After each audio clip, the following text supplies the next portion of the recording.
On va passer maintenant à la dernière question dans l'exercice 2 de la série numéro 5. Donc ici, comme vous voyez, nous avons une réaction chimique avec deux inconnus. Donc c'est impossible de la résoudre.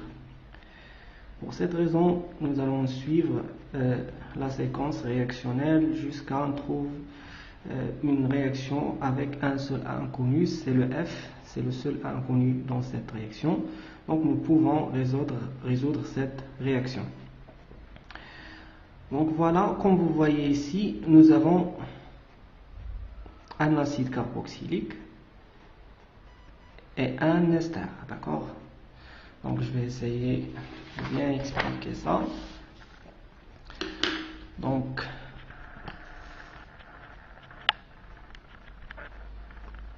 si vous voyez bien la molécule, vous pouvez conclure que nous avons ici une répétition de cette fonction.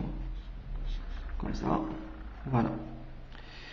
Donc, ici nous avons un acide carboxylique, ici nous avons un ester. La seule réaction qui produit un ester, c'est la réaction d'estérification. Je vais essayer de faire un rappel concernant cette réaction. Rappel. Qu'est-ce que ça veut dire estérification? C'est-à-dire synthèse d'un ester. Donc, notre objectif c'est de trouver le composé B. Estérification, synthèse d'un ester. Donc nous savons déjà que l'estérification est une réaction qui se produit entre un alcool et un acide carboxylique en milieu acide. Cette réaction conduit à la formation d'un ester, RCOOR. Et donc, nous avons appliqué ça sur cette réaction. Donc ici, nous avons la recombinaison entre l'ester, entre l'acide et l'alcool. Donc la fonction alcool sera comme suit. Et donc le composé F, voilà, le composé F sera comme ça. Comme ça, avec un oxygène ici et un hydrogène ici. C'est la fonction alcool. Et bien, la réaction d'estérification, c'est une méthode de synthèse de l'ester et aussi il va libérer la molécule d'H2O. Donc la réaction dans ce sens s'appelle estérification et dans le sens inverse s'appelle hydrolyse. Donc voilà, c'est la structure de F. Donc passons maintenant à la détermination du composé E. Donc un composé E suivi par éthylMgPr dans l'éther avec H plus OH2O qui va nous donner une fonction alcool. Donc l'alcool c'est celui-là, c'est le composé F. Donc OH comme ça. Donc si vous voyez bien la molécule avant, c'est un éthylMg, charge positive sur Mg, charge négative sur Pr. Donc le composé E possédera obligatoirement cette fonction. D'accord? Donc obligatoirement, le composé E doit posséder ce éthylMgPr. Et donc, le composé E sera OMgPr.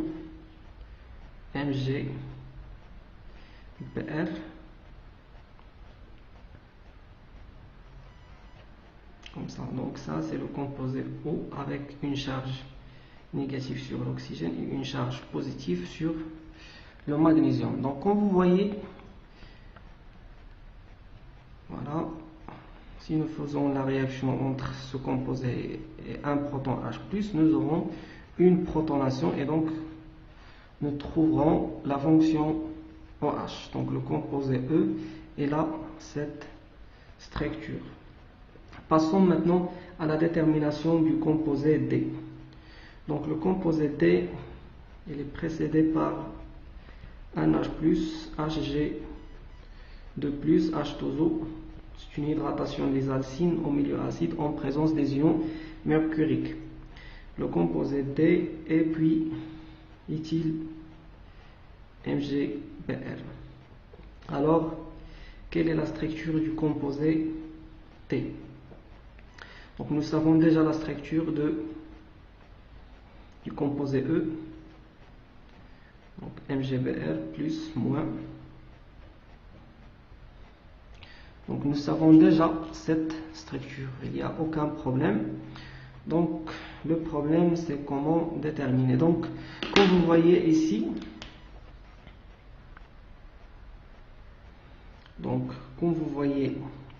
nous avons une fonction éthyle. Donc la seule solution c'est que l'éthyle vient de se composer. Et le MgBr vient de se composer. L'éther va jouer le rôle seulement d'un seul bond. Et donc, le composé D, il a une structure comme ça. Pour cette raison, je vais essayer de faire un rappel de cours concernant le chapitre des aldéhydes et des cétones. Donc, si j'ai une fonction cétone, R1, R2, qui va réagir avec éthyle MgBr. Donc ici nous avons delta moins sur l'éthyle, delta plus sur le Mg. Et delta plus sur ce carbone, delta moins sur cet oxygène. Donc l'éthyle Mg va attaquer ce carbone, la liaison va se déplacer vers l'oxygène. Et donc R2C, formation d'une nouvelle liaison carbone-éthyle.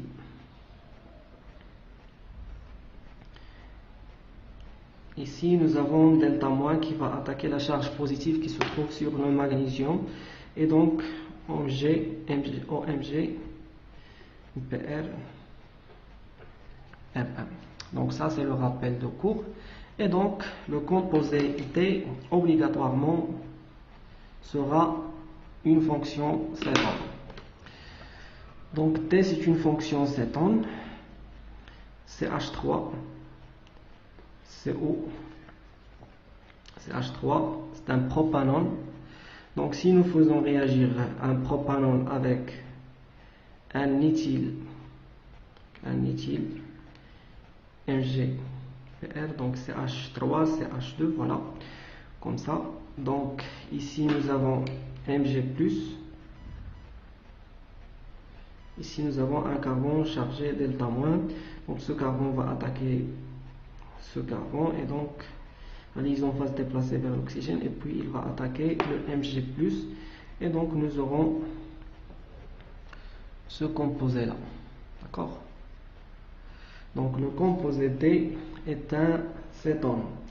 Donc passons maintenant à la détermination de la structure de C. Donc une troisième fois un rappel de cours concernant la réaction d'hydratation des alcynes en présence des ions mercuriques.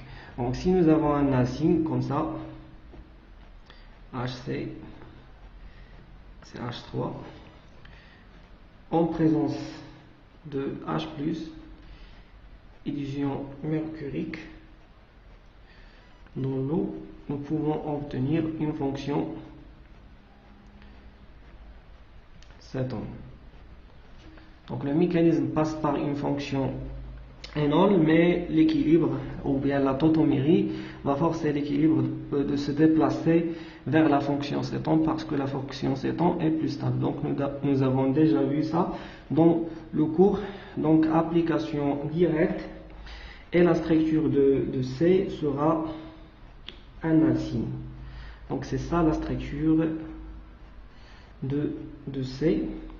Et passons maintenant à la détermination du composé B.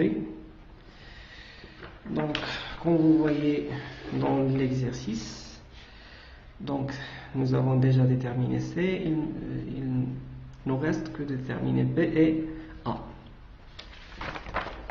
Donc, si vous avez des questions, n'hésitez pas de les poser.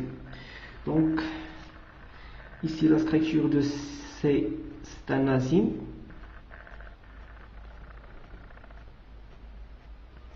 plus 2 HBr. KOH alcoolique, c'est-à-dire KOH en alcool en excès. Et bien, quelle est la structure de P? Là, c'est une réaction d'élimination. Comme vous voyez, nous éliminons un hydrogène par la base et 2 bromes par la réaction d'élimination. Donc, le composé P possède 2 bromes.